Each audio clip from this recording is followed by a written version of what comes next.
Hi, we are here today to discuss family, modern society, and God. Great, can't wait. I have a lot to say about all of those topics, especially my nomination as the Vice President of the world. I think you mean Vice President of the United States, but I didn't say that was in the agenda. Anyway, what do you say to all those who feel certain people should have to pass an exam and meet certain criteria before breeding and starting a family? Well, that is obviously hippopotamus. Do you mean preposterous? Right, so where would I be today, if that were the case? Where would my children be, and how much would our country have lost, if my family was subject to these tests? Sorry, are you agreeing? Or, never mind, on to the next topic. How do you feel about the issue with crack whores having child after child and receiving government funding for those under their care, while the excess children they can care for put on average a $1 million+ strain on society due to crime, foster parenting, and other peripheral issues? Well, I think you are trying to mess with God's design, if you are suggesting we force birth control on these fertile gifts from God. Take my daughter for example. Okay, I am not sure what you just said. Look, that is neither here nor there, and I don't care. We are talking about God's plan, and we simply have to build our foundation on the good Lord. Okay. That ever so unpoetically brings us to our last topic, God. What is your feeling about all that science continues to teach us in terms of the soul simply being a manifestation of self due to neurons firing in the brain, electrical charges that quite simply can't exist after death?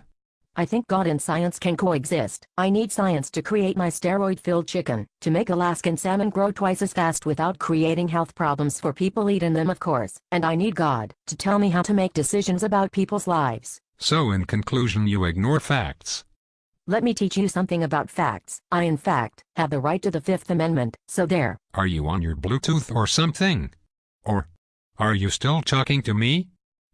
Anyway, in conclusion, you have not directly acknowledged or rebutted the fact that we live in a society that promotes a make-believe rule maker that is everywhere at once, controlling everything at once, yet doesn't ever show himself. And we accept this because we don't understand certain things such as the non-finite end of the universe, or how energy evolved to matter, and how matter evolved to life. So therefore there must be an infinite being pulling the strings.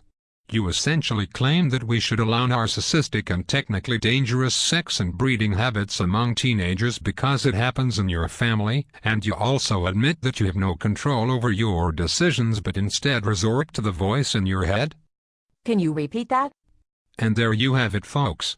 America's sweetheart, the person Republicans want to give access to the big red button. This is Larry King signing off. Best of luck, you'll need it. Good night, Alaska.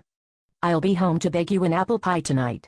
Wait, who all is watching this? Okay, someone contact my Secret Service team, and get this footage. I think I'm gonna take a mulligan. I'm doing this to protect the people from themselves. Give this guy a memory erasing serum. I will headbutt you with this big ball of brains if you don't call off your men, you crazy little. Men, no. I employ my family for my dirty work. My husband will do a drive-by on a snowmobile any minute now, and chuck an autistic baby bomb in this bitch. Okay, this definitely can't be allowed to air. Someone bring my some hairspray and help me out of this corset. I think it's cutting off circulation to my brain. Oh shit, that explains a lot.